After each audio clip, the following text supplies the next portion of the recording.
Jumpa lagi di channel Skyson Solution. Pada video ini, kita akan mempelajari mengenai apa itu CSS dan apa saja yang bisa kita lakukan dengan CSS.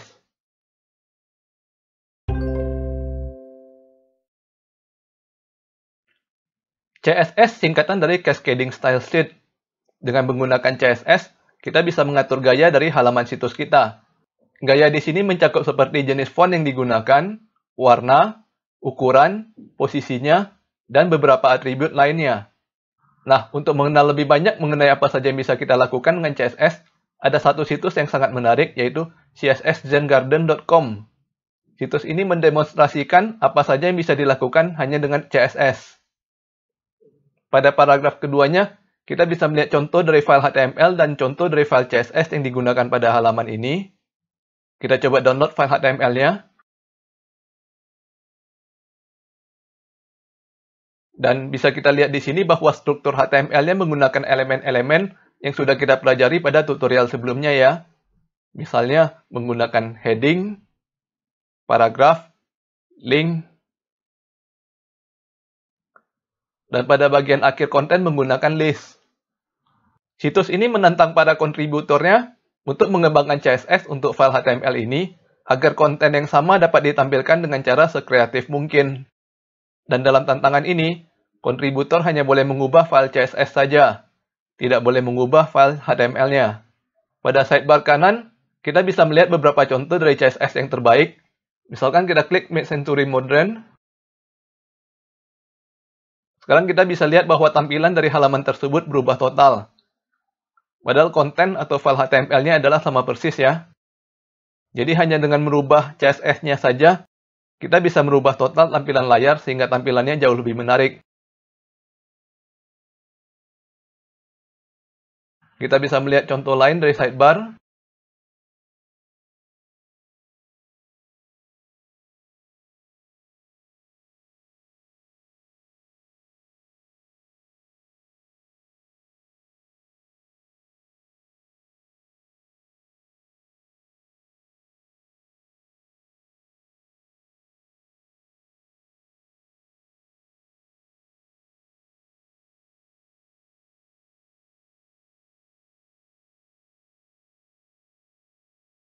Semuanya menampilkan konten yang sama, namun menggunakan kreativitas yang unik, sehingga kita merasa seolah-olah kita sedang melihat situs yang berbeda.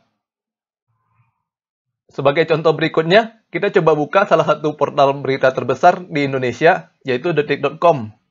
Kita lihat di sini tampilannya sudah rapi ya, konten tersusun dengan baik dan gampang untuk dibaca.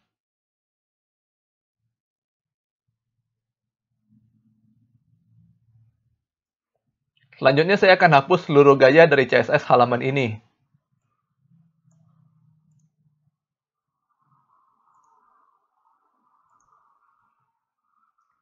Dan bisa kita lihat di sini bahwa saat halaman tidak memiliki CSS, maka yang kita lihat hanya HTML dengan menggunakan elemen-elemen yang telah kita pelajari dari materi kursus sebelumnya.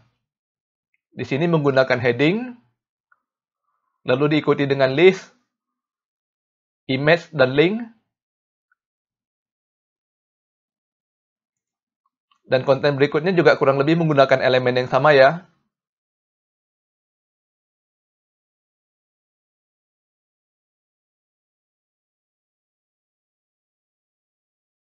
Saya hidupkan kembali CSS-nya.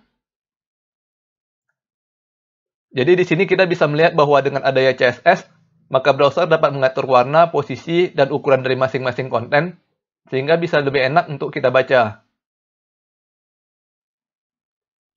Selanjutnya kita buka situs skysonsolution.com. Situs ini saya kembangkan sendiri dengan menerapkan ilmu yang saya ajarkan dalam kursus front-end developer. Situs ini menggunakan framework CSS yang bernama Bootstrap, sehingga tampilannya sudah responsif. Responsif artinya halaman situs tetap nyaman untuk dibaca, baik di tablet maupun di smartphone. Untuk mensimulasikan bagaimana situs ini dilihat dari tablet, maka kita bisa mengecilkan ukuran jendela browser kita.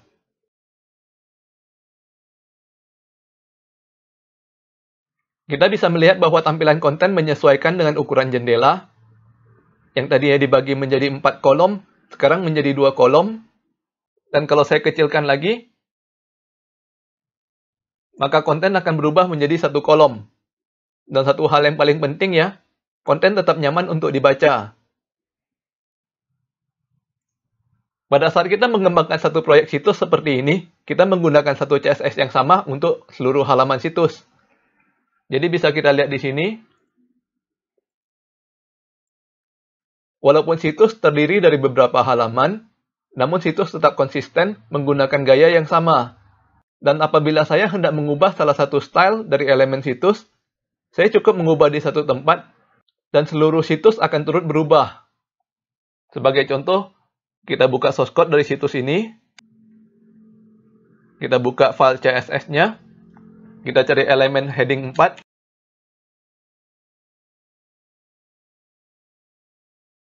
nah, sekarang misalnya kita ganti warnanya menjadi merah. Warna asalnya saya simpan dahulu ya, di bagian komentar. Lalu kita ganti menjadi red. Kita lihat hasilnya. Kita ubah dahulu URL browser menjadi localhost.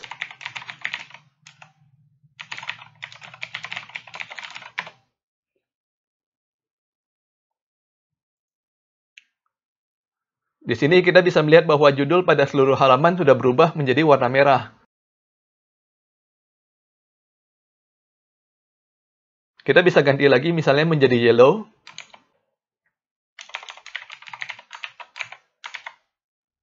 Dan seluruh judul juga berubah menjadi warna kuning. Kalau tadinya di situs csszengarden.com, kita melihat bahwa satu file HTML yang sama bisa menggunakan beberapa file CSS yang berbeda, agar cara menampilkan konten yang berbeda. Di proyek skysensolution.com, kita melihat bahwa seluruh file HTML menggunakan satu file CSS yang sama. Sehingga kita cukup mengganti salah satu style pada CSS, dan seluruh proyek akan mengikuti style tersebut. Ini adalah beberapa contoh cara menggunakan CSS. Jadi nantinya apabila teman-teman sudah menguasai materi CSS dan Bootstrap, maka kalian sudah bisa membuat sendiri situs dengan tampilan seperti skysensolution.com. Walaupun masih terbatas hanya tampilan saja ya, karena kita masih belum bisa mengambil dan menyimpan data ke server. Untuk mengembangkan secara lengkap seluruh proyek situs, kita masih harus mempelajari pemrograman back-end. Dalam proyek skysensolution.com, kita menggunakan bahasa pemrograman PHP dan database MySQL. Nantinya bila kita sudah menguasai seluruh materi front-end developer dan ditambah dengan back-end developer, maka secara otomatis kita menjadi full stack developer. Sebagai full stack developer, kita bisa bekerja sendirian untuk membangun seluruh situs secara lengkap, baik bagian depan maupun belakangnya. Contoh nyatanya seperti saya sendiri, yang mengembangkan situs skysensolution.com tanpa bantuan dari programmer lain. Situs ini saya kembangkan untuk berbagi ilmu secara online, yang sekarang sedang populer dengan istilah online learning. Mungkin teman-teman ada yang bertanya, mengapa mesti membuat situs khusus? Mengapa tidak menggunakan YouTube saja? Alasan pertama adalah karena YouTube tidak bisa memutar video saya secara berurutan. Jadi misalnya kalau kita lihat di sini materi HTML dasar saya ada 10 video. Agar lebih mudah kita sebut nomornya saja ya, 1-10. Apabila kita memutar videonya langsung di YouTube, bisa saja pengunjung memulainya langsung dari tengah. Misalnya video nomor 5. Dan kemudian suggestion dari YouTube tidak melanjutkan ke video nomor 6, melainkan melanjutkan ke video lain secara acak. Dan bisa saja suggestion malah merujuk ke video milik orang lain. Dengan adanya situs skysensolution.com, maka kita bisa dengan mudah melihat daftar isi dari kursus dan memilih video secara berurutan.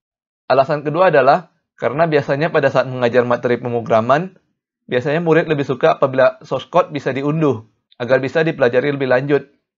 Sayangnya YouTube tidak memiliki fitur untuk ini, dan saya tidak mau menggunakan jasa file sharing gratisan dari situs lain, karena sering menyebabkan broken link. Nantinya kalau video saya sudah banyak, saya akan repot memperbaiki broken link di banyak video. Jadi saya mengembangkan situs skysensolution.com, di mana murid yang sudah terdaftar bisa langsung mengunduh source code dari materi pelajaran yang bersangkutan. Oke, sebelumnya saya meminta maaf ya, karena materi beberapa menit terakhir sudah out of topic, karena seharusnya kita membahas mengenai CSS. Namun di sini saya ingin memperlihatkan pada teman-teman bahwa betapa menariknya apabila kita sudah menguasai seluruh pemrograman full stack. Kita sudah bisa mengembangkan satu proyek penuh dan mengisinya dengan fitur apapun yang kita butuhkan. Yang menjadi batasan hanyalah kemampuan kita. Oleh karena itu kita harus banyak belajar dan rajin berlatih.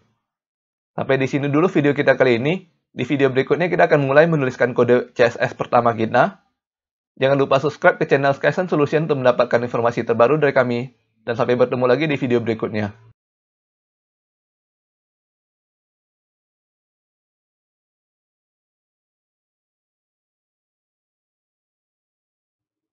Jumpa lagi di channel Skysen Solution.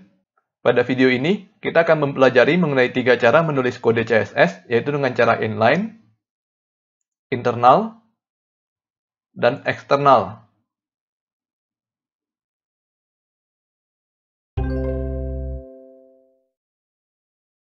Kita langsung mulai coding ya.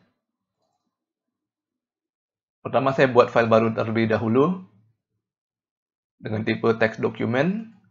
Lalu kita ubah namanya menjadi inline.html.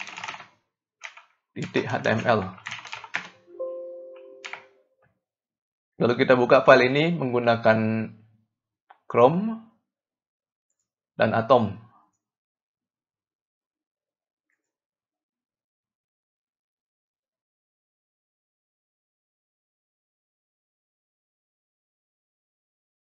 Nah, agar lebih cepat kita langsung gunakan HTML boilerplate. Kita beri judul latihan CSS.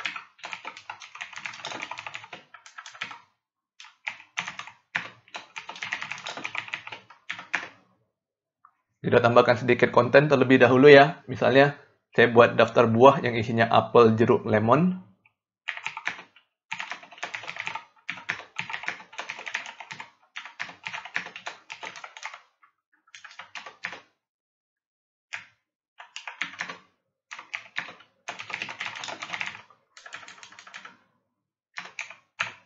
Lalu saya tambahkan lagi daftar binatang peliharaan yang isinya anjing, kucing, ikan.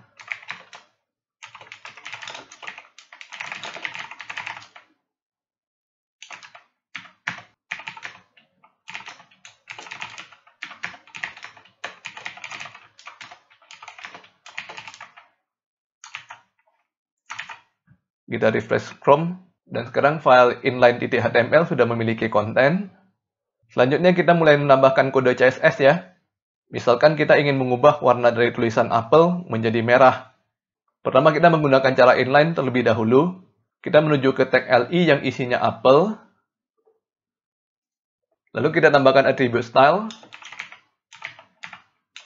Dan kita isikan dengan color, titik 2, red, titik koma.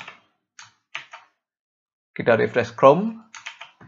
Dan hasilnya tulisan apel sudah berhasil berubah menjadi warna merah. Inline adalah cara yang paling mudah dan paling cepat untuk menuliskan CSS. Biasanya desainer web menggunakan cara ini untuk menguji apakah penggunaan style ini bisa cocok dengan tampilan web yang sedang dikembangkan atau tidak. Setelah cocok dengan style tersebut, desainer disarankan untuk memindahkan kode ini menjadi CSS eksternal. Karena inline memiliki banyak kekurangan. Kekurangan terbesarnya adalah menyebabkan proyek menjadi tidak konsisten. Kita bisa lihat pada daftar buah bahwa yang berwarna merah pada tag list item hanya apel saja ya. Sedangkan yang lainnya tetap berwarna hitam. Untuk mengubah seluruh daftar buah menjadi merah, kita harus mengcopy attribute style ke seluruh tag list item pada daftar buah.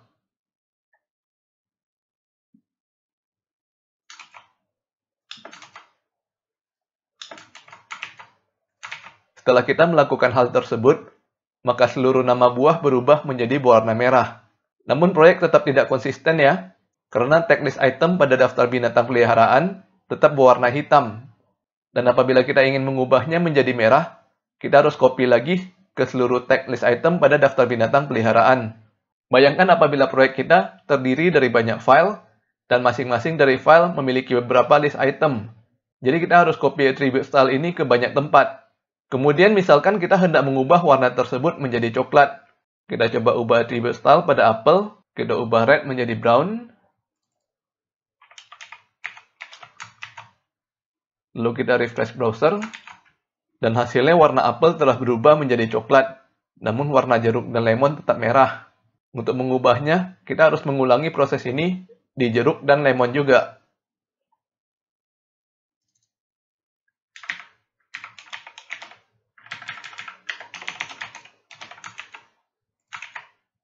Jadi kita bisa melihat di sini bahwa cara inline ini paling mudah untuk digunakan namun pada awalnya saja. Nantinya apabila coding kita sudah banyak, akan menyebabkan kita menjadi repot untuk mengurus coding kita. Oleh karena itu, kita lebih disarankan untuk menggunakan cara eksternal untuk menuliskan kode CSS. Selanjutnya kita akan menuliskan kode CSS dengan cara kedua, yaitu internal. Pertama kita save as dahulu kode kita dengan nama internal.html.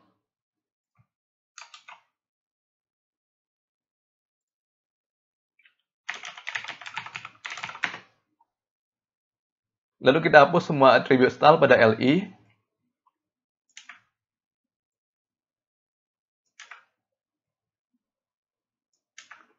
Untuk menuliskan kode CSS secara internal, kita menggunakan tag style. Dan tag ini biasanya diletakkan di dalam tag head. Jadi kita ubah dahulu kursor kita menjadi di bawah tag title.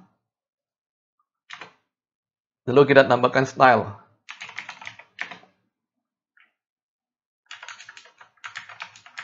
Atribut yang biasa digunakan adalah type, yang isinya adalah teks garis miring CSS. Semua yang berada di dalam tag style ini adalah bahasa CSS. Oleh karena itu, sintaknya akan berbeda dari kode HTML. Kita akan bahas lebih lanjut mengenai sintak CSS pada video berikutnya. Untuk sementara, ikuti cara menulis kode CSS yang akan saya diktekan ya. Tujuan penulisan kode kita masih sama dengan yang sebelumnya, yaitu kita hendak mengubah warna apel menjadi merah.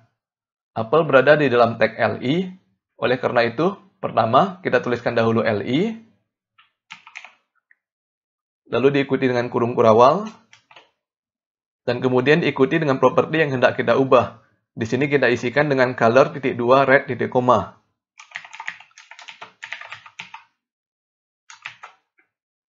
Kita lihat hasilnya di browser ya.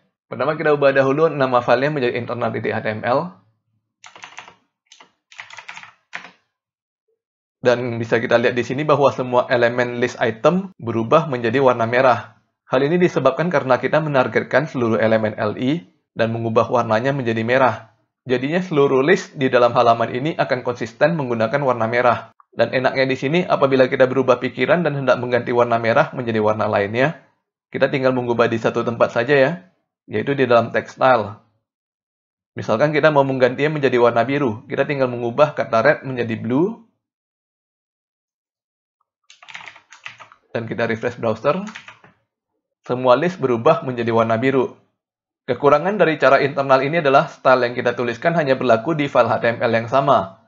Jadi apabila kita sedang mengerjakan satu proyek website yang terdiri dari banyak file HTML, maka kita harus mengcopy seluruh kode CSS kita ke setiap file HTML dalam proyek tersebut. Dan misalnya kita hendak mengubah warna biru tadi kembali menjadi warna merah, maka kita harus mengubah kode CSS di seluruh file HTML. Tentunya cara ini akan merepotkan kita pada saat kita hendak menuliskan kode untuk proyek besar. Oleh karena itu, cara menuliskan kode CSS yang paling disarankan adalah cara ketiga, yaitu dengan menggunakan external file. Bagaimana caranya? Mari kita praktekkan. Pertama kita save as lagi kode kita menjadi external.html.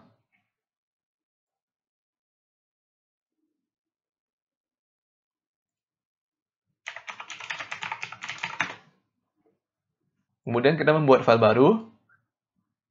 Dan kita simpan dengan nama coba.css. Kita bisa menggunakan nama file apa saja ya, asalkan berakhiran dengan .css. Kita pindahkan semua kode CSS yang berada dalam text style ke file coba.css. Dan kita hapus text style.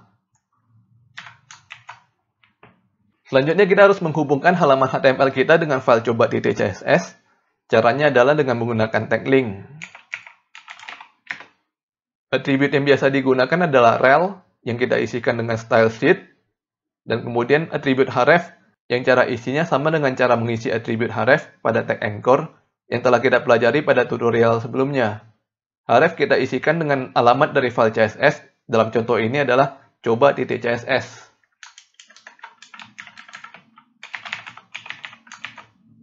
Kita coba lihat hasilnya pada browser. Pertama kita ubah dahulu nama filenya menjadi external. Dan bisa kita lihat hasilnya tetap sama dengan file internal.html kita yang terakhir. Misalkan kita mau mengubah warna tag LI menjadi hijau, maka kita bisa melakukannya dengan cara membuka file coba.css dan mengubah kata blue menjadi green. Kita coba lihat hasilnya di browser. Dan semua warna pada list sudah berubah menjadi warna hijau. Cara eksternal ini adalah cara yang paling disarankan untuk menulis kode CSS. Memang awalnya sedikit repot karena kita harus membuka dua file yang berbeda. Namun kedepannya hal ini akan sangat membantu kita, terutama pada saat membangun website besar. Kita hanya perlu menuliskan kode CSS satu kali saja, dan kode yang sama akan digunakan di seluruh halaman yang ada. Cara ini juga mempermudah kita dalam melakukan maintenance terhadap kode kita. Dan satu hal lagi yang paling ditekankan dalam HTML5 adalah kita disarankan agar menggunakan file HTML hanya untuk strukturnya saja. Seperti yang kita lihat dalam kode external.html yang barusan kita tulis. Semua kode yang berhubungan dengan style sudah dipindahkan ke file coba.css. Oke, sampai di sini dulu video kita kali ini. Jangan lupa subscribe ke channel Skyson Solution untuk mendapatkan informasi terbaru dari kami. Dan sampai bertemu lagi di video berikutnya.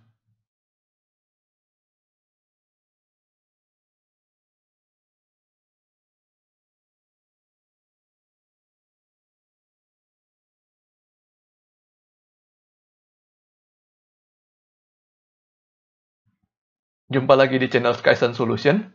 Pada video ini, kita akan mempelajari mengenai sintak atau aturan yang harus kita ikuti pada saat menulis kode CSS.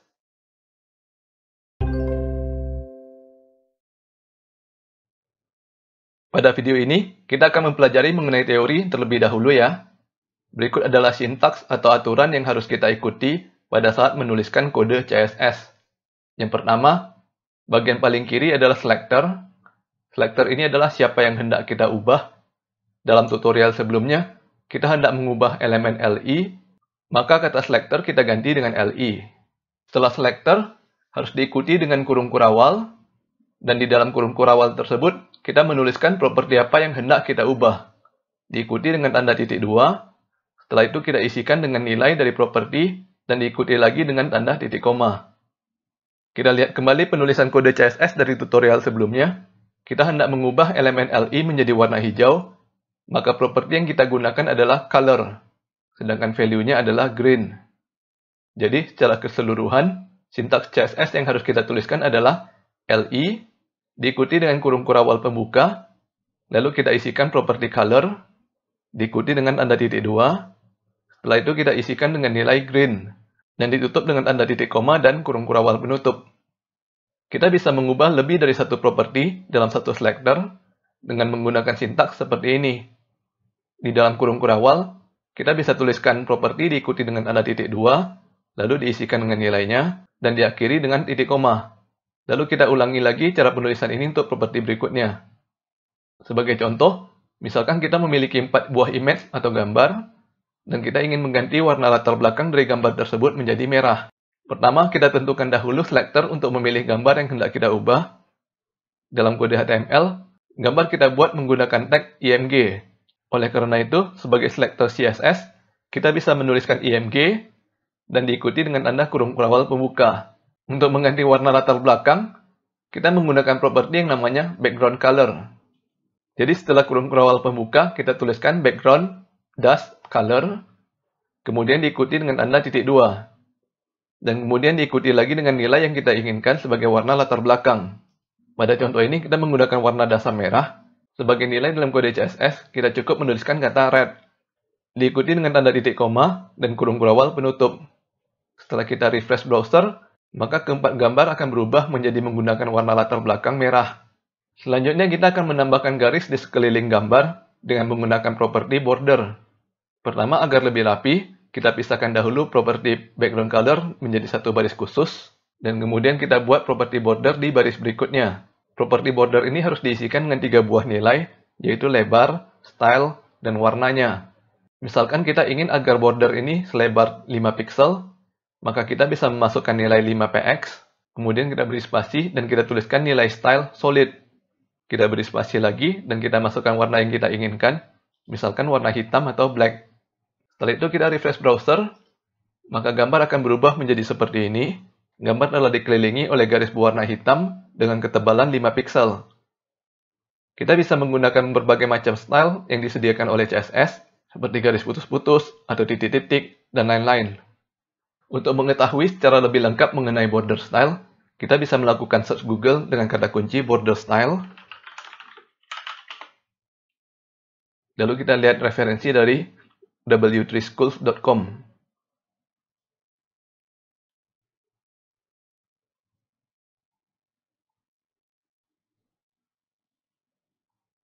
Di sini ada dijelaskan jenis-jenis style yang bisa kita gunakan pada border, seperti dotted, dash, solid, double, dan lain-lain. Kita bisa coba-coba sendiri macam-macam style di sini untuk memilih yang mana yang paling sesuai dengan desain situs kita. Bagi teman-teman yang ingin mempelajari lebih lanjut mengenai properti apa saja yang bisa kita atur dalam kode CSS, dan nilai apa saja yang bisa kita masukkan, kita bisa melihat referensi lengkapnya dari situs Mozilla. Kita buka tab baru pada browser, dan kita pergi menuju alamatnya developer.mozilla.org. Kita pilih menu Technologies dan CSS. Kemudian kita pilih lagi CSS Reference.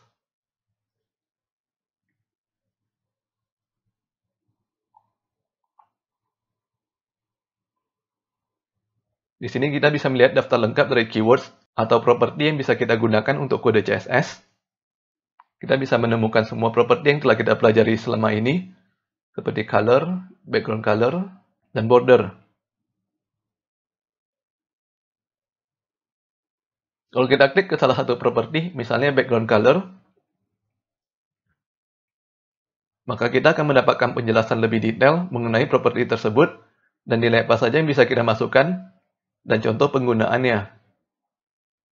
Oke, sampai di sini dulu video kita kali ini. Jangan lupa subscribe ke channel Skysen Solution untuk mendapatkan informasi terbaru dari kami. Sampai bertemu lagi di video berikutnya.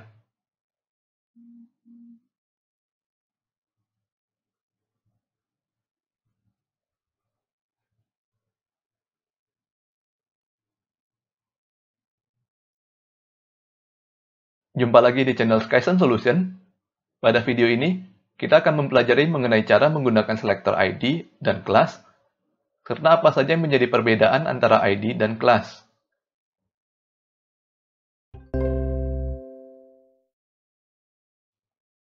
Kita buka kembali source code kita dari pelajaran sebelumnya. Sebelumnya kita telah membuat dua buah list, yaitu daftar buah dan daftar binatang peliharaan. Lalu kita telah belajar mengenai cara menuliskan kode CSS eksternal untuk memberikan warna hijau pada seluruh isi list. Kita buka dahulu kode CSS eksternal kita, dan kita hapus semua kodenya.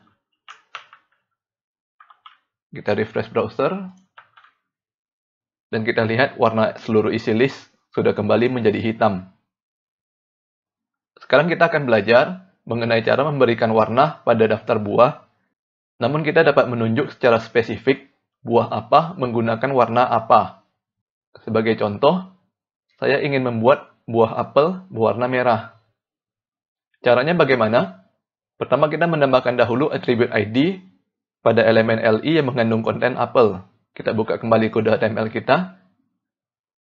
Kita cari elemen LI-nya.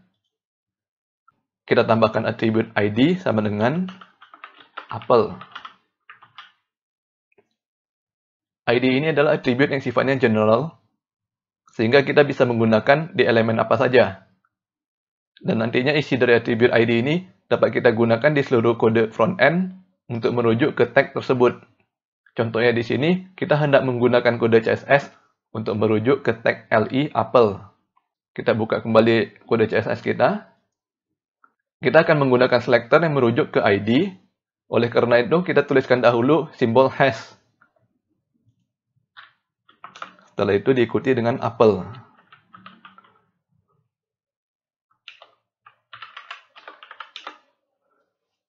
Simbol hash apple artinya kita hendak berubah properti dari tag yang menggunakan ID apple. Setelah itu kita ikuti dengan sintak CSS yang telah kita pelajari sebelumnya. Kita tambahkan kurung awal pembuka.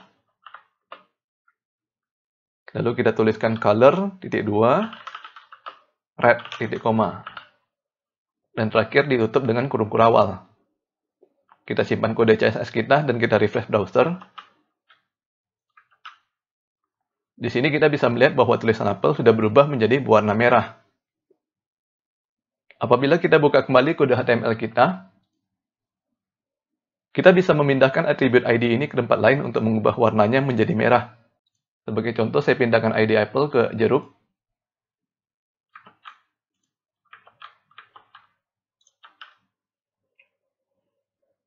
Sekarang jeruk yang berubah menjadi berwarna merah. Dan yang menariknya di sini, saya bisa memindahkannya ke tag OL daftar buah.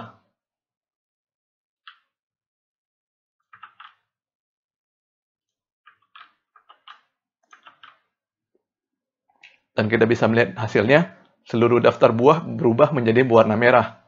Mengapa? Kita lihat kembali kode HTML kita. Hal ini disebabkan karena seluruh tag LI berada di dalam tag OL. Jadi apabila kita mengubah properti dari tag OL, maka secara otomatis seluruh tag LI akan ikut berubah. Kita kembalikan ID apple ke konten apple.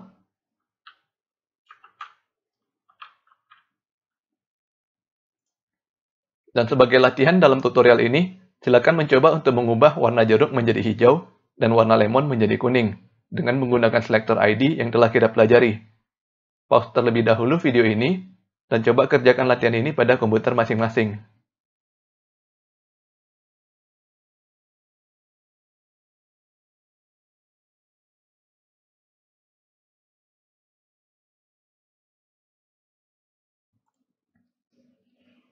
Oke, sekarang kita akan mengubah warna jeruk menjadi hijau dan warna lemon menjadi kuning. Pertama kita buka dahulu file HTML dan menambahkan atribut ID sama dengan jeruk pada tag LI jeruk.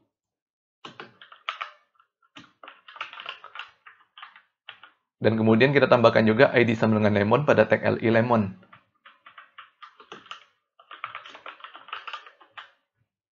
Kemudian kita buka file CSS. Kita copy kode selector apple. Dan kita paste sebanyak 2 kali. Pertama kita ubah dahulu ID menjadi jeruk. Dan warnanya menjadi green. Dan yang kedua kita ubah ID yang menjadi lemon. Dan warna menjadi yellow. Kita simpan dan refresh browser. Sekarang warna apel, jeruk, dan lemon sudah berubah menjadi warna merah, hijau, dan kuning. Ada beberapa sifat dari ID yang perlu kita ketahui. Yang pertama adalah penulisan ID bersifat case sensitive. Artinya kita harus menuliskan huruf besar dan huruf kecilnya sama persis agar tidak terjadi error. Kita lihat pada kode CSS kita. Misalkan di sini has apple, semuanya menggunakan huruf kecil. Apakah yang akan terjadi apabila kita menuliskan apel dengan huruf A besar? Kita coba ubah kode HTML-nya.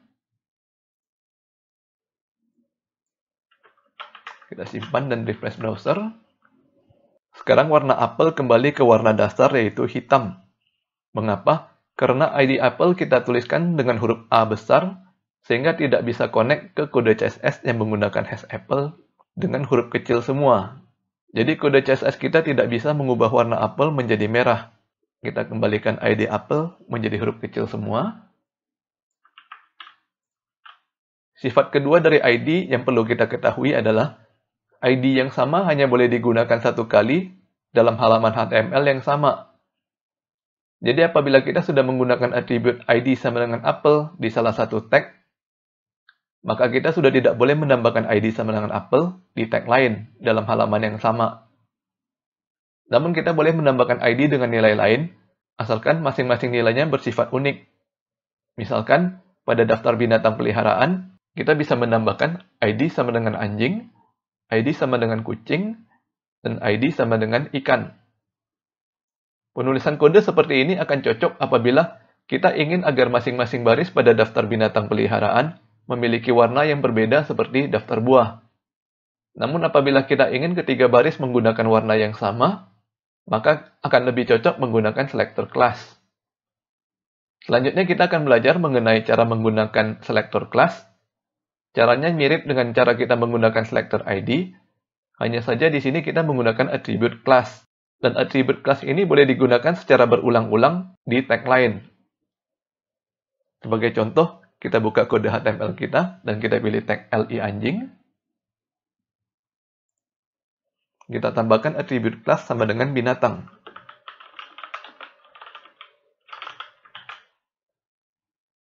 Kita copy atribut baru kita, dan kita paste juga ke tag li kucing dan ikan.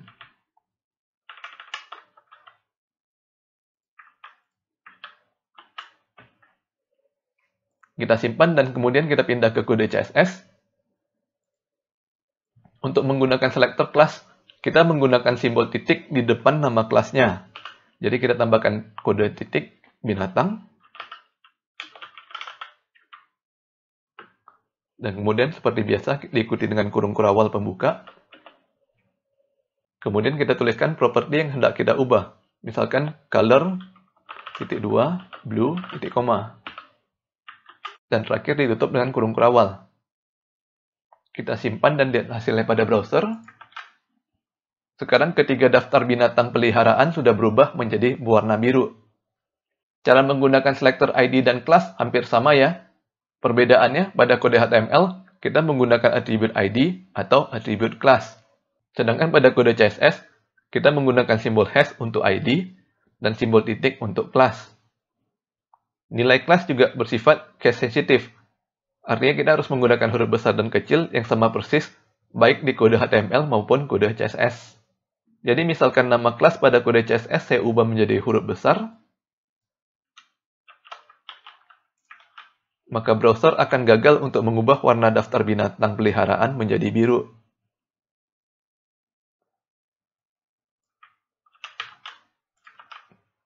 Perbedaan utama dari ID dan class adalah kode CSS yang kita tuliskan menggunakan class dapat digunakan secara berulang-ulang pada halaman yang sama. Sehingga kita hanya perlu menuliskan sedikit kode CSS dan tampilan dari situs kita menjadi konsisten menggunakan gaya yang sama. Oleh karena itu, dalam prakteknya, selector class lebih sering digunakan daripada selector ID. Perbedaan kedua adalah, kita bisa menggunakan lebih dari satu kelas pada tag yang sama. Sebagai contoh, saya menambahkan kode CSS baru dengan nama kelas misalkan titik warna merah.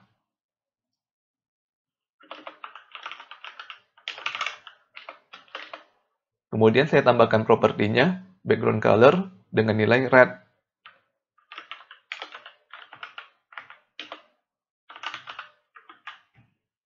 Saya simpan dan pindah ke kode HTML. Untuk menggunakan kelas baru, saya tinggal menambahkan nilai pada atribut kelas. Misalkan kita ubah tag li pada anjing. Pada nilai atribut kelas, kita tambahkan spasi, dan diikuti dengan nama kelas baru, yaitu warna merah. Kita simpan dan refresh browser. Sekarang kita bisa melihat bahwa kita berhasil mengubah dua gaya dari konten anjing. Dari kelas binatang kita mengubah warna tulisannya menjadi biru, sedangkan dari kelas warna merah kita telah mengubah warna latar belakangnya menjadi merah. Jadi kita telah menggunakan dua kelas pada tag yang sama. Oke, sampai di sini dulu video kita kali ini. Bagi yang ingin mendapatkan source code dari video ini, dapat melihat link pada deskripsi video. Jangan lupa subscribe ke channel Skyson Solution untuk mendapatkan informasi terbaru dari kami. Sampai bertemu lagi di video berikutnya.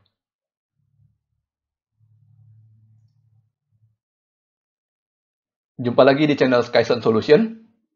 Pada video ini, kita akan mempelajari mengenai cara melakukan grouping dengan menggunakan tag div dan span.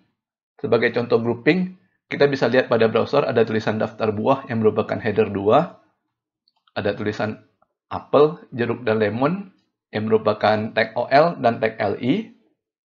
Seluruh tag ini akan kita grup menjadi satu buah tag, dan kemudian kita beri warna latar belakang biru.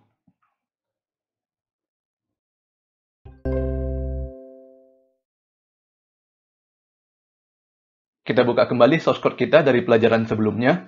Sebelumnya kita telah membuat dua buah list, yaitu daftar buah dan daftar binatang peliharaan. Dan kita telah belajar mengenai cara memberi warna pada konten list. Pada video ini, kita akan belajar mengenai cara melakukan grouping pada konten kita. Sebagai contoh di sini, kita akan grouping konten judul daftar buah dan isinya yaitu apel, jeruk, dan lemon agar menggunakan warna latar belakang biru. Untuk melakukan grouping, kita akan menggunakan elemen div. Kita lihat kembali ke kode kita, dan kita pergi menuju ke bawah header pertama, latihan CSS. Lalu kita tambahkan tag pembuka div, dan tag penutup div. Kita simpan, kita pindah ke browser dan melakukan refresh. Dari sisi tampilan, tag div yang barusan kita buat tidak memiliki perubahan apa-apa ya, karena tag div kita belum diisi dengan konten. Kita coba buka Developer Tools pada Chrome.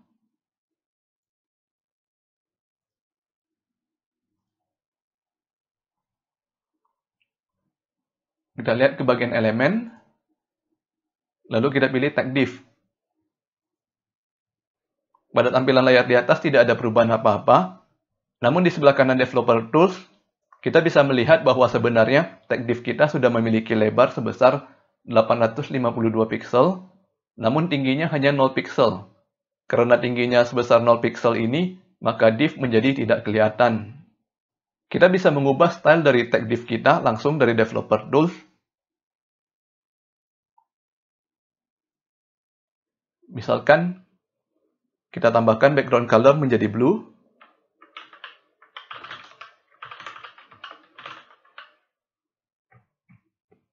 Masih belum ada perubahan apa-apa ya, karena tinggi div masih 0.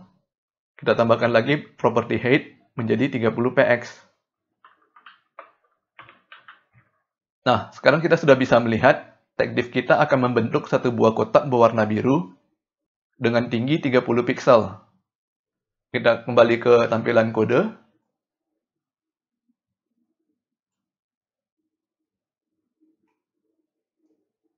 Ingat bahwa apapun yang kita ubah pada Developer Tools tidak tersimpan ke dalam kode kita.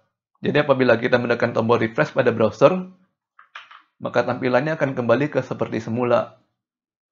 Untuk memberikan warna latar belakang pada div, pertama kita tambahkan dahulu atribut kelas sama dengan daftar buah pada kode HTML.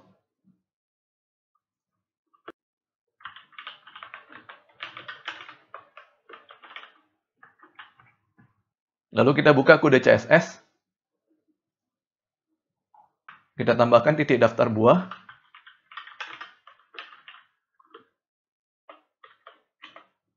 Dan kita isikan dengan properti background color titik 2 blue.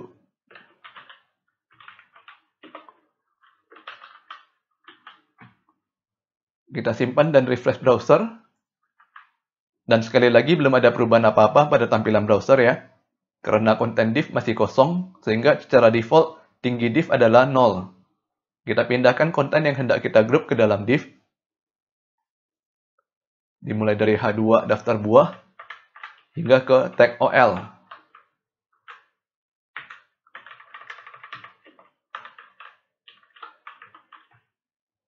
Kita simpan dan refresh browser. Nah, sekarang kita bisa melihat bahwa seluruh konten daftar buah sudah menjadi satu grup dan semuanya menggunakan warna latar belakang biru. Dengan menggunakan div seperti ini, kita bisa menambahkan style pada kelas daftar buah dan style tersebut akan digunakan di seluruh konten daftar buah, baik header maupun listnya. Satu hal yang perlu diperhatikan di sini bahwa kita bisa melihat pada Developer Tools,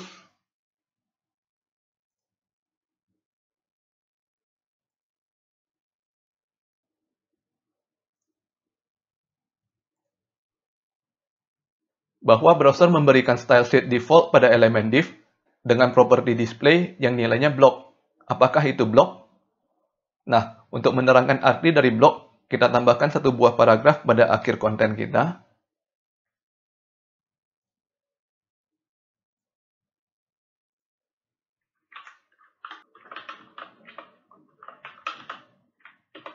Lalu kita tambahkan konten lorem ipsum.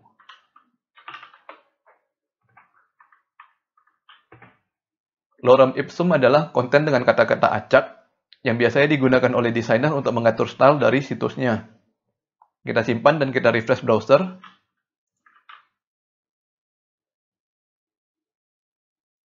Kita bisa melihat ada tambahan satu buah paragraf dengan konten kata-kata acak pada akhir halaman kita. Misalkan kita mau grouping kata ketiga dan keempat dari paragraf tersebut. Maka kita menuju ke kode HTML kita. Sebelum kata ketiga kita tambahkan tag pembuka div.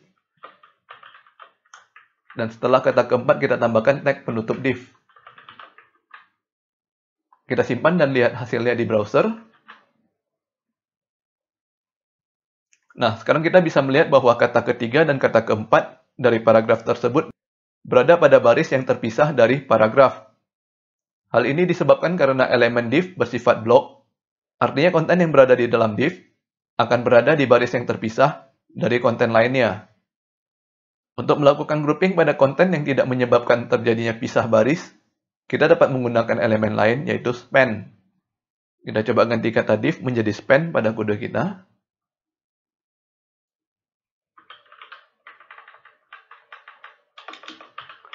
Kita simpan dan refresh browser.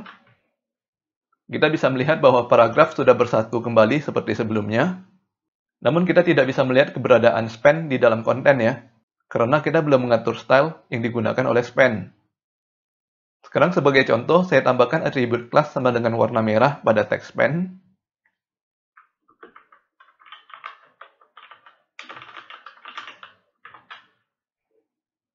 Kita simpan dan lihat hasilnya pada browser. Nah, sekarang kita sudah bisa melihat di browser bahwa kata ketiga dan keempat dari paragraf sudah menggunakan warna latar belakang merah. Karena kita sudah melakukan grouping dengan menggunakan teks span, dan kita beri atribut kelas warna merah. Oke, pada video ini kita sudah mempelajari mengenai cara melakukan grouping dengan menggunakan elemen div dan span. Elemen div bersifat blocking, sehingga seluruh konten yang berada di dalam div akan berada pada baris yang terpisah dari konten lainnya. Sedangkan elemen span bersifat inline, sehingga konten tetap berada pada baris yang sama. Kedepannya di dalam pemrograman CSS, kita akan banyak menggunakan elemen div untuk mengatur style dari situs kita. Oke, sampai di sini dulu video kita kali ini. Bagi yang ingin mendapatkan source code dari video ini, dapat melihat link pada deskripsi video. Jangan lupa subscribe ke channel Skysen Solution untuk mendapatkan informasi terbaru dari kami. Sampai bertemu lagi di video berikutnya.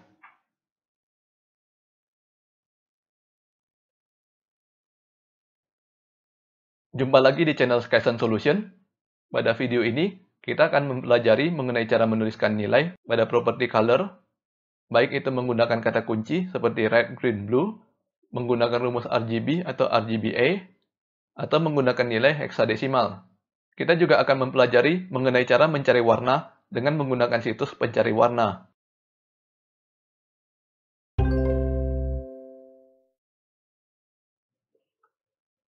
Kita buka kembali source code kita dari pelajaran sebelumnya. Sebelumnya kita telah membuat dua buah list, yaitu daftar buah dan daftar binatang peliharaan. Dan kita telah belajar mengenai cara memberikan warna pada konten list. Selama ini kita telah mempelajari mengenai cara mengisikan nilai pada properti color dan background color dengan menggunakan keyword warna dasar seperti red, green, blue, yellow, dan lain-lain. Masalahnya, warna-warna dasar seperti ini sudah sering digunakan sejak tahun 90-an. Sehingga apabila kita masih menggunakannya sekarang, maka situs kita akan kelihatan jadul. Kita memerlukan cara lain untuk memilih warna untuk situs yang sedang kita buat. Untuk itu, kita bisa melakukan search Google dengan kata kunci CSS Color.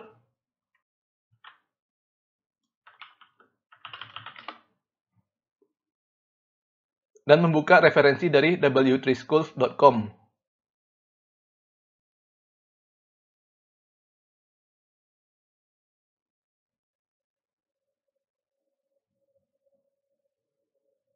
Di sini kita bisa menemukan 140 kata kunci untuk warna yang dapat kita gunakan untuk situs kita.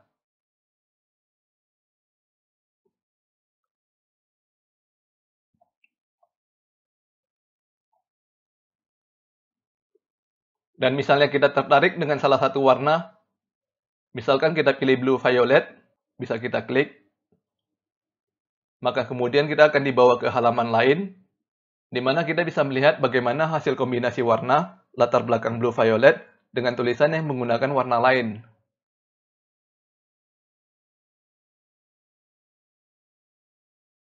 Apabila kita tertarik untuk menggunakan warna ini, kita bisa copy baik nama warnanya blue violet atau kode heksadesimalnya atau kode RGB-nya ke CSS kita. Sebagai contoh, saya copy nama blue violet untuk mengganti warna latar belakang dari daftar buah.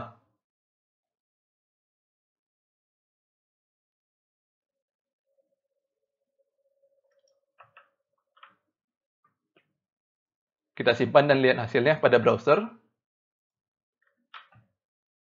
Sekarang warna latar belakang daftar buah sudah lebih menarik ya. Kita juga bisa mengganti agar warna buah menjadi lebih menarik dan lebih mudah dibaca dengan cara mencari kombinasi warna yang lebih enak dilihat dari w3schools.com.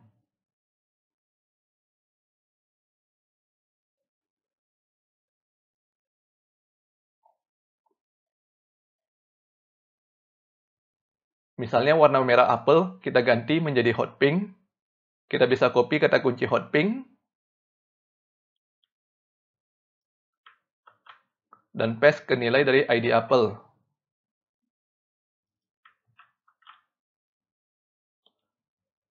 Kemudian untuk warna hijau, kita bisa menggunakan warna lone green. Kita copy kode heksadesimalnya dan paste ke nilai color dari ID jeruk. Ingat bahwa untuk menggunakan kode heksadesimal, kita harus menambahkan simbol hash di bagian depannya. Dan yang terakhir adalah nilai kuning pada lemon. Kita bisa menggunakan lemon chiffon. Sebagai contoh, kita copy nilai RGB-nya.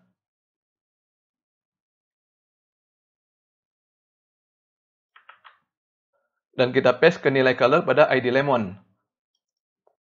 Untuk menggunakan kode RGB, pertama kita tuliskan dahulu RGB, buka kurung, baru kita paste nilainya.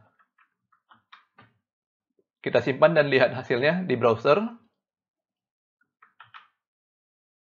Sekarang tampilan dari daftar buah sudah jauh lebih menarik ya, karena kita telah memilih warna-warna yang jarang digunakan, dan kita telah memilih kombinasi warna yang lebih mudah untuk dibaca. Selanjutnya kita akan membahas lebih detail mengenai beberapa cara yang dapat kita gunakan untuk mengisikan nilai warna pada CSS. Seperti yang barusan kita bahas, ada 3 cara yang paling sering digunakan, yaitu menggunakan keyword, menggunakan kode heksadesimal, dan menggunakan kode RGB. Untuk menggunakan keyword, kita bisa membuka halaman referensi seperti pada W3 Schools untuk melihat 140 kata kunci warna yang didukung oleh CSS. Selanjutnya kita akan membahas lebih detail mengenai kode RGB terlebih dahulu ya. RGB ini adalah singkatan dari 3 warna dasar yang digunakan pada komputer, yaitu red atau merah, green atau hijau, dan blue untuk biru. Jadi di dalam kode RGB ini, kita memberikan 3 buah nilai. Yang pertama adalah untuk jumlah merahnya, kemudian kita berikan nilai untuk jumlah hijaunya, dan yang terakhir adalah nilai untuk jumlah birunya. Nilai yang bisa kita masukkan dimulai dari 0 hingga 255. Sekarang kita coba di dalam kode kita. Kita lihat ke kode CSS kelas binatang. Kita ganti nilai colornya menjadi RGB.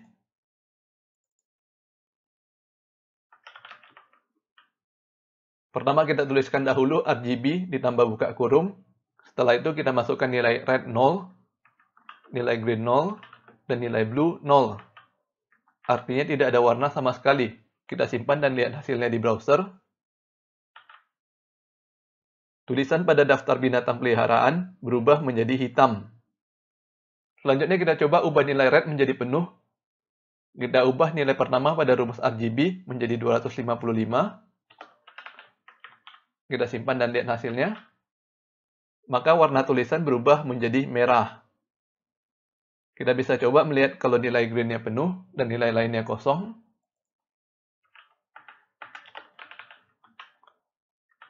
Maka warna tulisan menjadi hijau. Dan begitu juga kalau nilai penuhnya adalah di bagian blue. Maka tulisan berubah menjadi biru. Nilai yang diberikan tidak harus 0 atau 255. Kita bisa memberikan nilai di tengah-tengahnya. Semakin kecil nilai yang kita berikan, maka warnanya akan semakin hitam. Sebagai contoh, kita coba berikan nilai 170 untuk blue.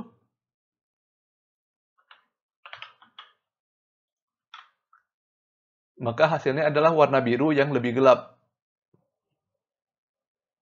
Selain mengubah nilai pada salah satu warna, kita juga bisa mengkombinasikan beberapa warna untuk membuat warna baru. Misalkan kita beri nilai 255 pada red dan green, sedangkan nilai blue adalah 0.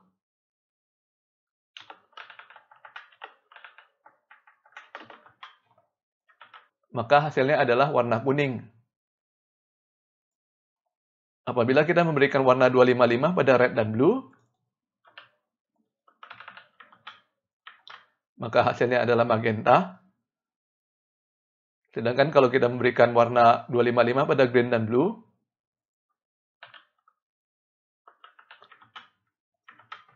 maka hasilnya adalah warna cyan atau biru muda. Dan apabila kita memberikan warna 255 kepada ketiganya, hasilnya adalah warna putih. Kita kembalikan dahulu warnanya menjadi biru.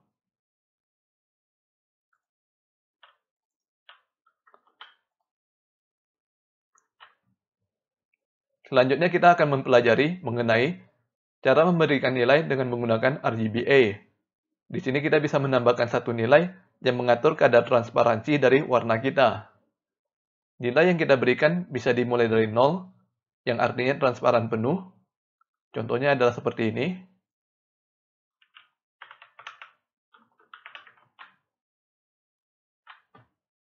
Berhubung warnanya transparan penuh, maka tulisannya menjadi tidak kelihatan. Yang kelihatan hanya latar belakangnya saja. Sedangkan kalau nilainya kita ubah menjadi 1,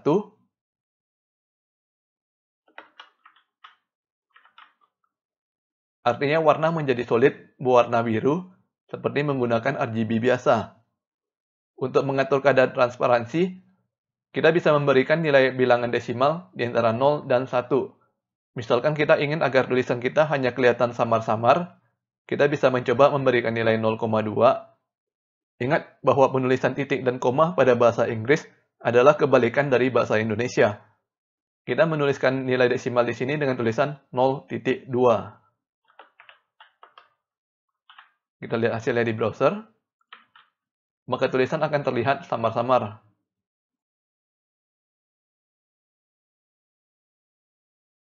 Selanjutnya kita akan mempelajari mengenai cara menuliskan nilai warna dalam bentuk heksadesimal, atau biasanya lebih singkat disebut hex. Sistem penomoran yang biasa kita gunakan adalah desimal, di mana kita menggunakan 10 simbol angka.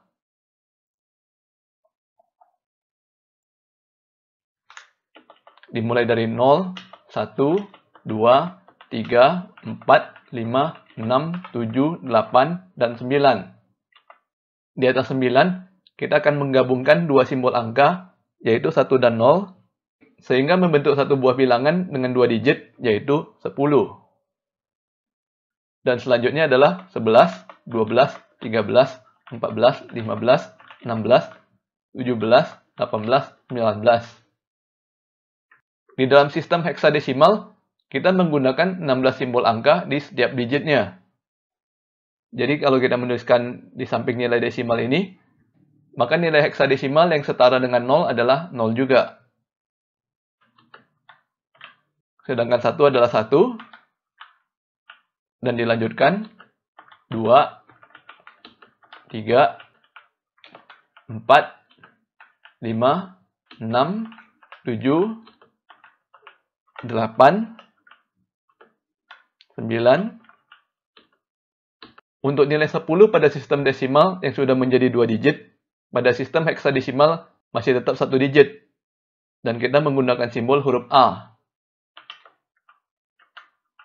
Selanjutnya, 11 adalah huruf B, 12 adalah huruf C, 13 adalah huruf D, 14 adalah huruf E, dan 15 adalah huruf F. Dan selanjutnya di nilai 16 desimal, maka di heksadesimal menjadi 2 digit, yaitu nilai 10. Dan kemudian kita lanjutkan lagi, 17 menjadi 11, 18 menjadi 12, dan 19 menjadi 13. Nah, sekarang pertanyaannya, bagaimana caranya kita menghitung nilai heksadesimal dari suatu angka desimal? Berhubung kita sedang menggunakan komputer, maka kita bisa menggunakan bantuan program kalkulator. Kebetulan sistem operasi yang saya gunakan adalah Windows 10. Apabila teman-teman sedang menggunakan sistem operasi lain, kemungkinan program kalkulatornya akan sedikit berbeda. Sebagai contoh, ini adalah program kalkulator pada Windows 10.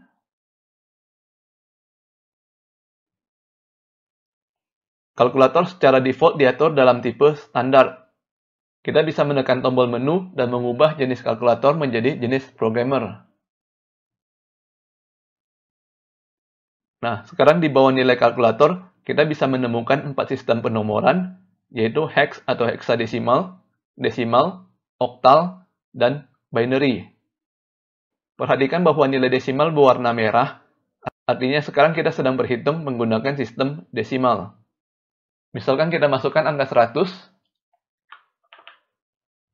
maka kalkulator akan secara otomatis menghitungkan berapa nilai 100 yang ditulis menggunakan masing-masing sistem penomoran. Dan bisa kita lihat pada hex bahwa nilainya adalah 64. Jadi kalkulator di sini bisa kita gunakan untuk mengubah nilai desimal menjadi heksadesimal. Di sini kita bisa melihat bahwa nilai tertinggi yang bisa disimpan dalam 2 digit heksadesimal adalah 255. Jadi apabila kita memasukkan nilai desimal 255, maka nilai heksadesimalnya adalah FF. Selanjutnya apabila kita memasukkan nilai desimal 256, maka nilai hexnya sudah menjadi 3 digit, yaitu 100. Kita perhatikan lagi nilai color pada ID jeruk. Di sini kita bisa menemukan ada 6 digit nilai heksadesimal. Ke-6 digit ini bisa kita bagi menjadi 3 bagian, yaitu 2 digit pertama mewakili merah, 2 digit berikutnya hijau, dan 2 digit terakhir adalah biru. Jadi sebenarnya kode heksadesimal ini sama dengan kode RGB ya. Hanya saja yang heksadesimal menggunakan sistem penomoran heksadesimal, sedangkan kode RGB menggunakan sistem penomoran desimal. Sebagai contoh, kita akan mengubah warna jeruk menjadi sama dengan warna lemon, namun kita akan menggunakan kode heksadesimal yang kita konversi dari kode RGB pada lemon. Pertama, warna jeruk kita simpan dulu menjadi komentar.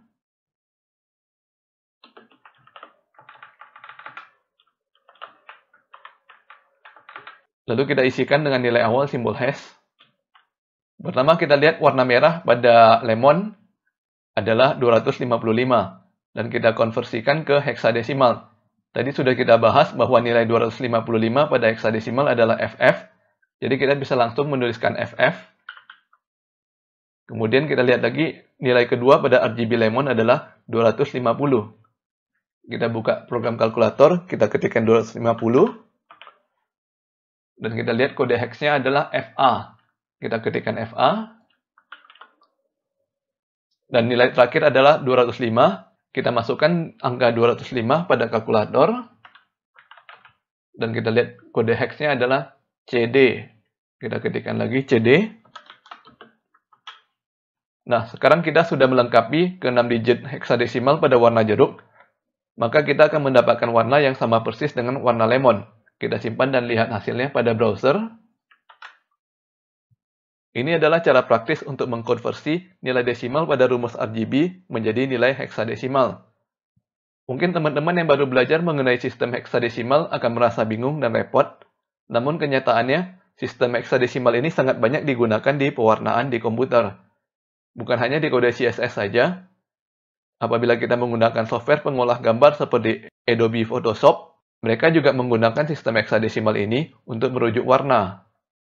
Mengapa sistem heksadesimal untuk pewarnaan bisa lebih populer daripada sistem desimal? Jawabannya adalah karena cara penulisannya jauh lebih sederhana. Kita bisa bandingkan nilai pada warna jeruk dan lemon. Keduanya merujuk ke warna yang sama. Pada jeruk, kita hanya menggunakan kode hash, kemudian diikuti dengan 6 digit heksadesimal. Sedangkan pada lemon, kita harus menuliskan RGB, buka kurung dan tutup kurung, terus ada 2 buah tanda koma, dan nilai desimalnya juga bisa 3 digit. Jadinya warna yang dengan sistem heksadesimal bisa kita tuliskan dengan 7 karakter, pada sistem desimal menjadi 16 karakter. Sekarang kita kembalikan warna jeruk ke warna sebelumnya.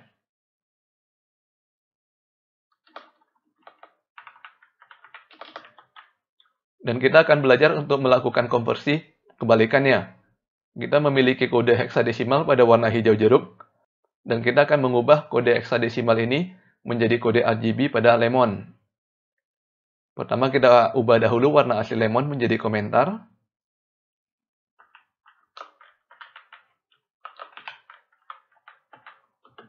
Kemudian kita tambahkan tulisan RGB dan buka kurung. Kita ambil 2 digit pertama pada kode hex jeruk, yaitu 7C. Kita buka kalkulator kita. Kalkulator kita sedang menggunakan sistem penomoran desimal. Untuk mengubahnya menjadi heksadesimal, kita bisa klik pada tulisan hex, sehingga tulisannya berubah menjadi merah. Lalu kita berikan nilai 7C.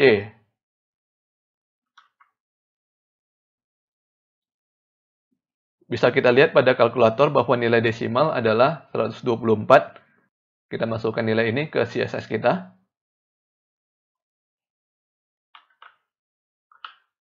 Lalu diikuti dengan tanda koma. Kita ambil 2 digit kode heksadesimal berikutnya, yaitu FC. Kita lakukan hal yang sama pada kalkulator. Dan kita lihat nilai desimalnya adalah 252. Kita ketikkan angka 252 pada CSS kita. Diikuti dengan tanda koma. Dan 2 digit kode heksadesimal terakhir adalah 00. Kita tidak perlu kalkulator untuk mengkonversi angka 0. Kita langsung masukkan saja nilainya 0 ke kode RGB kita. Kita simpan dan lihat hasilnya pada browser. Sekarang jeruk dan lemon sudah menggunakan warna hijau yang sama. Jadi kita sudah berhasil ya untuk melakukan konversi dari nilai heksadesimal jeruk menjadi nilai RGB pada lemon. Sebelum kita melanjutkan pelajaran, kita kembalikan dahulu nilai RGB lemon ke warna kuning.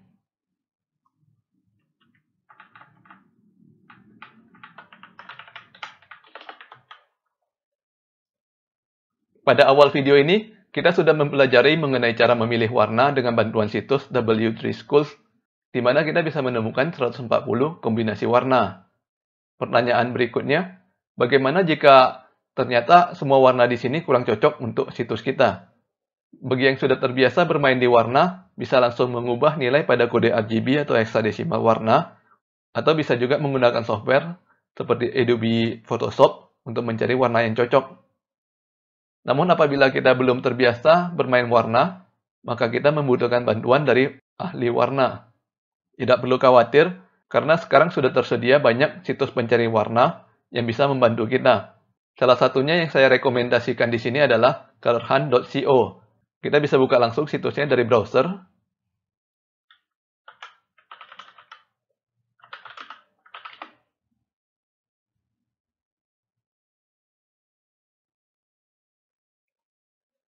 Di sini kita bisa menemukan banyak contoh warna yang direkomendasikan oleh ahli warna untuk digunakan di situs kita.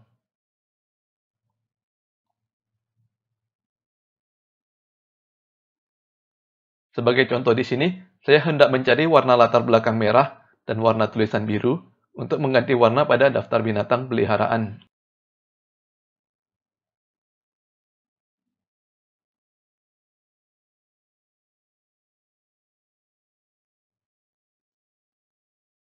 Apabila ada warna yang kita sukai pada color hunt, kita bisa mengkliknya, dan kemudian kita bisa mengklik lagi kode hex dari warna tersebut untuk copy. Dan kita bisa langsung paste ke kode CSS kita.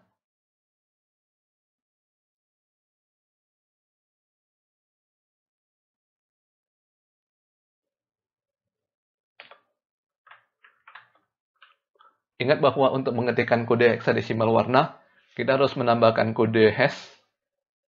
Kita copy lagi warna merahnya.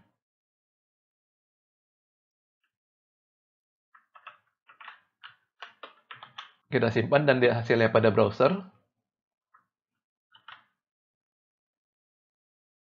Sekarang tampilan dari situs kita sudah lebih menarik ya, karena kita tidak menggunakan warna-warna dasar yang sering digunakan oleh situs-situs lama. Oke, sampai di sini dulu video kita kali ini. Bagi yang ingin mendapatkan source code dari video ini, dapat melihat link pada deskripsi video. Jangan lupa subscribe ke channel Skysen Solution untuk mendapatkan informasi terbaru dari kami. Sampai bertemu lagi di video berikutnya.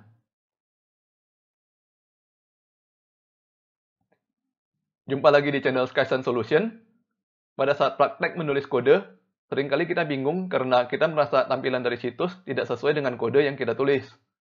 Apalagi kalau kita sedang mengerjakan proyek besar, di mana mungkin kita menggunakan framework orang lain, atau mungkin juga kita harus bekerja sama dengan beberapa programmer lain, sehingga kode yang kita tuliskan bisa saling tumpang tindih.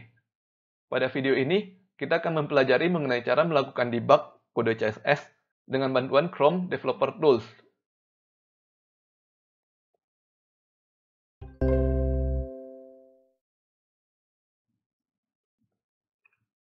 Kita buka kembali source code kita dari pelajaran sebelumnya. Sebelumnya kita telah membuat dua buah list, yaitu daftar buah dan daftar binatang peliharaan, yang telah kita atur dengan warna-warna yang menarik. Selanjutnya, misalkan saya ingin mengubah warna tulisan pada daftar menjadi merah. Lalu saya buka kode coba.css. Saya tambahkan elemen OL dengan properti color .2 merah. Saya simpan dan refresh browser untuk melihat hasilnya. Ternyata warna daftar tetap tidak berubah menjadi merah seperti kode yang barusan saya tuliskan. Kira-kira apakah yang sedang terjadi dan bagaimana cara kita menyelidiki kesalahan kodenya ada di mana? Nah, untuk hal-hal seperti ini, kita bisa menggunakan Developer Tools. Developer Tools dapat dibuka dengan cara mengakses icon menu Chrome yang berada pada sudut kanan atas. Lalu kita pilih More Tools dan Developer Tools. Atau bisa juga dengan cara menekan shortcut Ctrl+Shift+E. Setelah Developer Tools terbuka, pastikan terlebih dahulu tab yang terpilih pada bagian atas adalah Elements. Dan kemudian di bagian kiri dari Developer Tools, kita dapat melihat source code dari HTML kita. Pada bagian kiri dari source code terdapat ikon anak panah. Apabila anak panah mengarah ke kanan, artinya source code tersebut sedang disingkat menjadi satu baris. Sedangkan apabila anak panah mengarah ke bawah, artinya kita sedang melihat seluruh source code lengkapnya. Kita bisa mengubah posisi anak panah dengan cara mengklik ke anak panah tersebut. Pertama kita buka dahulu anak panah pada div daftar buah untuk membuka source code-nya.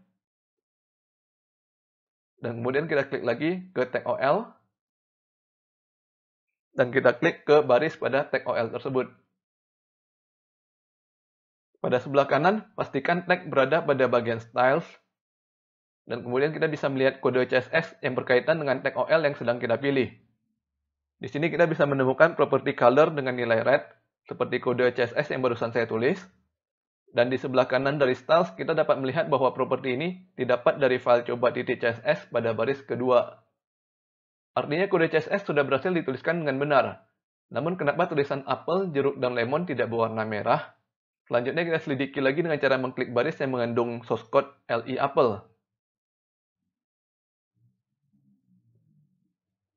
Di sini kita bisa melihat bahwa bagian paling atas, apel menggunakan properti color dengan warna hot pink. Sedangkan di bagian bawahnya, kita dapat menemukan properti color dengan nilai red yang merupakan inherited dari elemen OL, namun properti ini dicoret. Artinya kode warna merah yang kita tulis barusan tidak digunakan dan digantikan oleh properti color hot pink yang dituliskan di dalam ID apel. Sekarang kita tambahkan kode baru pada CSS. Kita tambahkan elemen li dengan properti color baru yaitu yellow.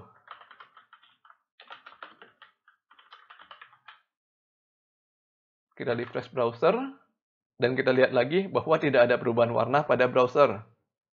Dan kita lihat lagi pada styles bahwa elemen li terdapat properti baru yaitu color berwarna kuning seperti yang kita tulis barusan. Namun sekali lagi color ini dicoret. Jadi warna akhir yang digunakan browser adalah hot pink. Inilah yang kita sebut dengan kode yang timpang tindih. Kita hendak mengubah warna dari tulisan apel, namun kita menuliskan kode untuk merubah warnanya sebanyak 3 kali. Sedangkan Chrome harus memilih hanya boleh menggunakan salah satu warna saja. Untuk itu kita harus mengerti bagaimana cara kerja Chrome dalam memilih properti mana yang akan digunakan. Sebelum saya menjelaskan lebih lanjut, kita tambahkan satu kode lagi ya. Kita buka ke kode HTML-nya. Pada tag li apel, kita tambahkan attribute class sama dengan binatang.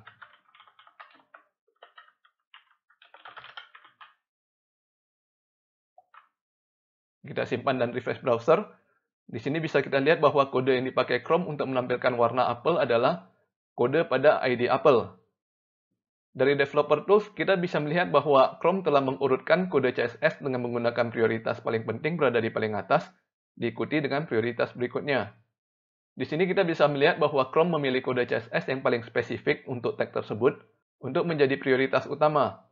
Pada tag li apple, kita memiliki 3 buah kode pengatur warna, dan bisa kita lihat pada developer tools bahwa yang paling didahulukan adalah kode CSS pada attribute ID. Pada urutan kedua adalah CSS pada attribute class, dan yang terakhir adalah kode CSS untuk elemen li. Selanjutnya, berhubung tag li ini berada di dalam tag ol, maka seluruh style yang diatur pada tag ol akan diturunkan ke tag li. Dan di sini bisa kita lihat tulisannya inherited from ol ya.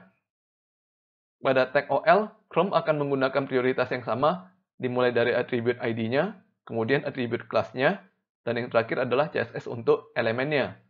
Kebetulan di contoh ini kita hanya mengatur CSS pada elemen ol saja. Penurunan style ini juga berlaku pada tag di atasnya lagi. Jadi berhubung tag ol berada di dalam tag div yang menggunakan attribute class sama dengan daftar buah, maka seluruh style yang berada di dalam tag div tersebut akan digunakan juga di dalam tag ol. Hal ini bisa kita lihat dari warna latar belakang ungu yang diatur dalam kelas daftar buah. Dan yang terakhir, berhubung tag div berada di dalam tag body, maka seluruh style yang berada di dalam tag body akan diturunkan juga ke tag div. Kebetulan di contoh ini kita tidak ada pengaturan CSS sama sekali di tag body, sehingga kita tidak bisa melihat efeknya. Kita lihat lagi ke bagian apple. Jadi berdasarkan prioritas ini kita bisa melihat bahwa warna pada kelas binatang tidak digunakan karena Chrome lebih mendahulukan ID apple. Namun apabila kita klik pada property color di ID apple untuk mendisable-nya, maka Chrome akan mengganti warna apel menjadi warna pada kelas binatang. Untuk mendapatkan efek permanen, kita dapat membuka kembali source HTML kita, dan kita hapus attribute ID sama dengan apel. Maka kita akan mendapatkan hasil tulisan apel yang menggunakan warna dari kelas binatang. Dan begitu juga efek berikutnya apabila kita menghapus attribute kelas sama dengan binatang.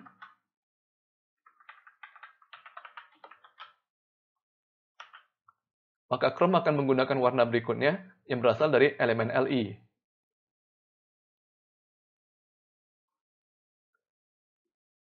Oke, sampai di sini dulu video kita kali ini. Bagi yang ingin mendapatkan source code dari video ini, dapat melihat link pada deskripsi video. Jangan lupa subscribe ke channel Skysen Solution untuk mendapatkan informasi terbaru dari kami. Sampai bertemu lagi di video berikutnya.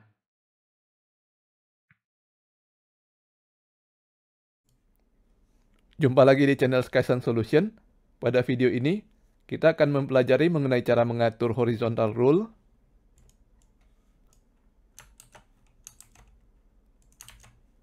agar menjadi lebih menarik.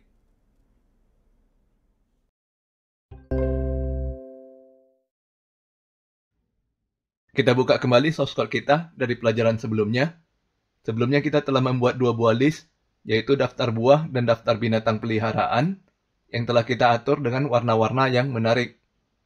Sekarang kita tambahkan sebuah horizontal rule di sebelum judul daftar binatang peliharaan. Kita buka kembali source code HTML kita dan kita cari judulnya. Kita tambahkan tag hr di atas judul. Kita simpan dan refresh browser. Sekarang kita sudah mendapatkan satu buah garis yang membatasi kedua daftar. Garis ini diatur menggunakan CSS default bawaan dari browser. Apabila kita ingin tahu apa saja nilai dari CSS default tersebut, kita bisa melakukan search Google dengan kata kunci CSS default browser.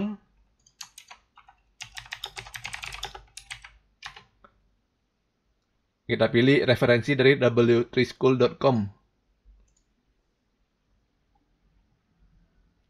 Jadi di sini kita bisa melihat bahwa walaupun kita tidak mengatur properti dan nilai dari CSS, secara default browser telah memberikan nilai-nilai tertentu pada CSS-nya. Sebagai contoh, kita lihat di bagian paling atas, tag anchor, secara default akan memberikan garis bawah pada tulisan linknya, yang diatur melalui properti text decoration (2) underline. Kita coba search nilai default CSS untuk horizontal rule.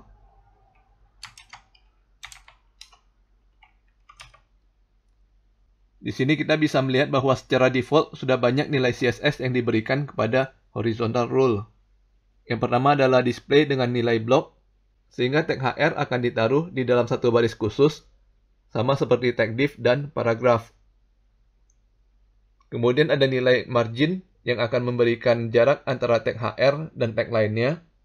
Di sini yang diberikan nilai adalah margin top dan margin bottom, sehingga akan memberikan jarak di bagian atas dan bawah dari tag HR ke tag lainnya.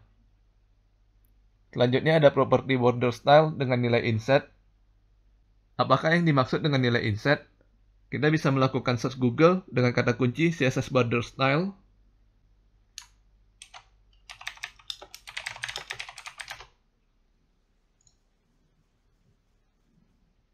Dan kita lihat lagi referensi dari w3schools.com.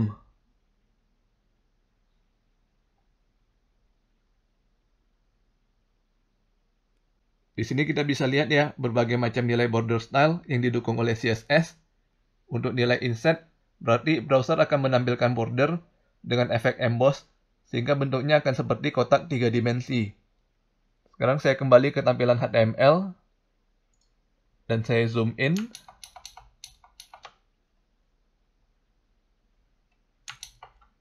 Dan di sini kita bisa melihat bahwa HR kita sebenarnya adalah kotak kosong yang menggunakan border inset. Margin top akan memberikan jarak antara HR dengan tulisan lemon, sedangkan margin bottom akan memberikan jarak antara HR dengan tulisan daftar binatang peliharaan. Sekarang kita akan belajar mengenai cara mengubah CSS horizontal rule. Kita buka kode CSS kita dan kita tambahkan HR dan kurung kurawal.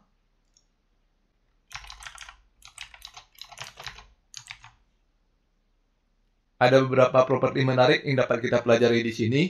Yang pertama adalah properti width, yang dapat kita atur untuk menentukan lebar dari horizontal rule. Kita coba tambahkan properti width, dan kita beri nilai 100 pixel. Satuan pixel kita tuliskan dengan kode px. Kita refresh browser dan kita bisa lihat hasilnya.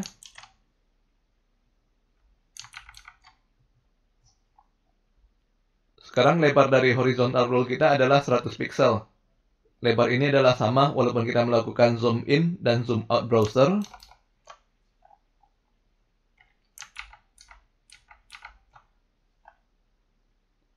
Ataupun kita mengubah ukuran dari browser.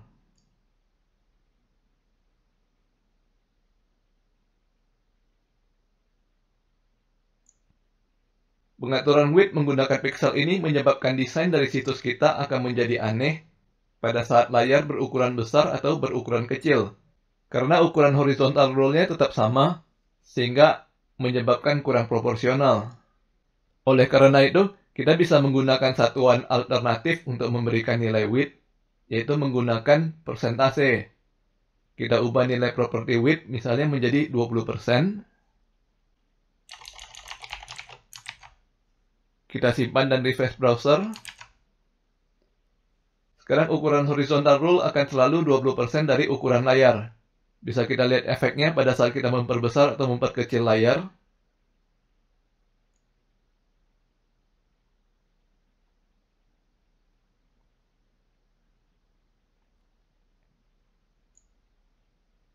Ukuran horizontal rule akan mengikuti ukuran layar secara proporsional. Nah, kita sudah mempelajari mengenai properti width yang mengatur lebar HR. Apakah ada properti yang mengatur tinggi HR? Tentu ada dong. Nama propertinya adalah height. Kita coba tambahkan properti height dan kita beri nilai 20 pixel.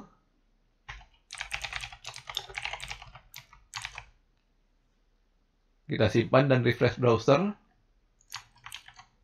Sekarang horizontal rule kita setinggi 20 pixel. Namun hasilnya lebih mirip kotak kosong daripada garis pembatas ya. Dan kabar buruknya lagi, horizontal rule ini termasuk void element, sehingga kita tidak bisa memberikan konten untuk tag HR. Jadi di sini property height tidak ada gunanya, dan kita hapus saja dari kode kita. Selanjutnya, yang menarik untuk kita coba lagi di sini adalah property border width. Dengan menggunakan properti ini, kita bisa mengatur berapa besar garis pada elemen HR.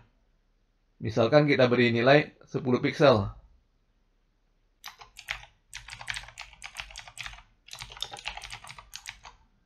Kita simpan dan refresh browser.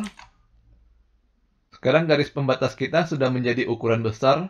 Dan kita bisa melihat lebih jelas bahwa sebenarnya garis pembatas ini adalah kotak tanpa isi. Kita bisa mengubah jenis garis yang digunakan untuk membentuk kotak kita dengan menggunakan properti border style. Kita bisa melihat kembali referensi dari W3 Schools untuk melihat nilai apa saja yang bisa kita isikan ke properti border style. Sebagai contoh, kita tambahkan border style dengan nilai double.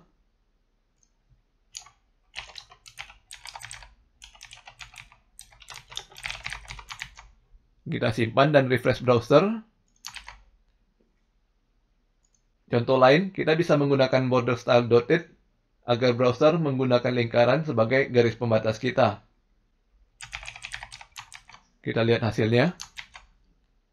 Kurang begitu bagus ya, karena border default dari horizontal rule bersifat kotak, yaitu ada sisi atas, bawah, kiri, dan kanan. Agar bentuknya bisa lebih menarik, kita mesti mengatur agar border yang digunakan hanya dari satu sisi saja, yaitu dari sisi atas. Bagaimana cara mengubahnya? Pertama kita atur terlebih dahulu agar border style di semua sisi menjadi kosong. Jadi properti untuk border style kita isikan dengan nilai none. Kita simpan dan refresh browser. Maka hasilnya tag HR tidak kelihatan apa-apa. Selanjutnya kita tambahkan satu properti lagi untuk mengatur border style, tapi hanya di sisi atas saja. Kita gunakan border top style. Dan kita isi dengan dotted.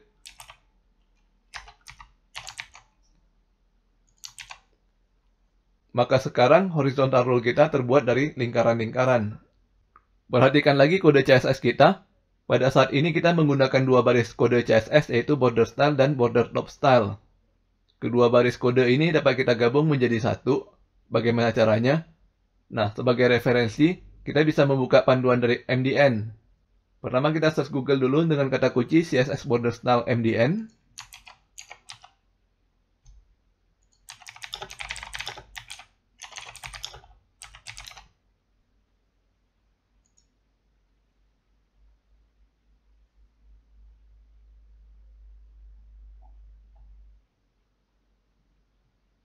Di sini kita bisa melihat bahwa border style dapat diisikan dengan 1 hingga 4 nilai.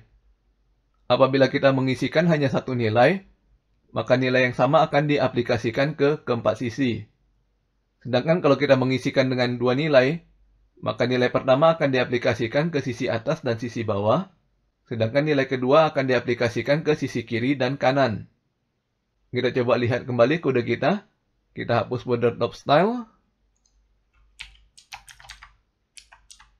Lalu border style kita ubah menjadi dotted dan none. Artinya sisi atas dan bawah akan menggunakan nilai dotted, sedangkan sisi kiri dan kanan akan menggunakan none. Kita simpan dan lihat hasilnya di browser. Sekarang horizontal rule kita akan diisikan dengan lingkaran ganda ya. Satu lingkaran adalah border bagian atas, sedangkan lingkaran satunya lagi adalah border bagian bawah. Kita lihat lagi panduan dari MDN. Apabila kita mengisikan border style dengan 3 nilai, maka nilai pertama akan diaplikasikan ke sisi atas, nilai kedua akan diaplikasikan ke sisi kiri dan kanan, sedangkan nilai ketiga adalah untuk sisi bawah. Kita ubah kembali nilai border style kita menjadi dotted none none.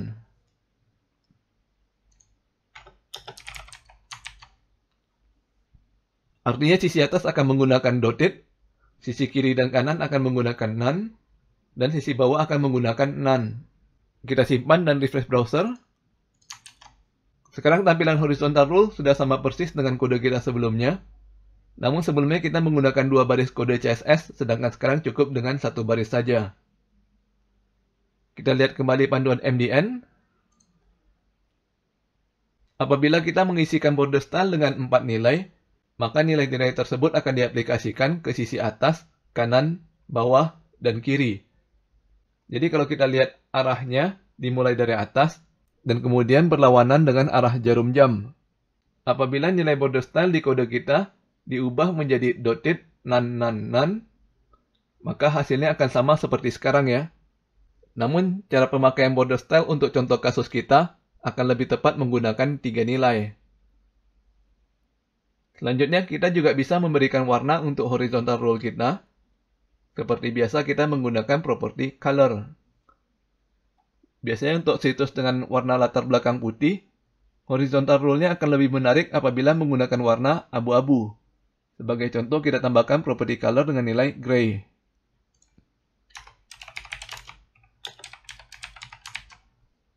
Kita simpan dan refresh browser. Warna lingkaran pada horizontal rule kita telah berubah menjadi abu-abu.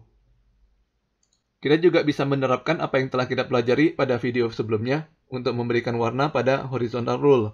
Bisa menggunakan keyword, RGB, ataupun kode heksadesimal. Sebagai contoh, saya ubah warna lingkaran menjadi hot pink. Dan hasilnya menjadi seperti ini. Oke, sampai di sini dulu video kita kali ini. Bagi yang ingin mendapatkan source code dari video ini dapat melihat link pada deskripsi video. Jangan lupa subscribe ke channel Skysen Solution untuk mendapatkan informasi terbaru dari kami. Sampai bertemu lagi di video berikutnya.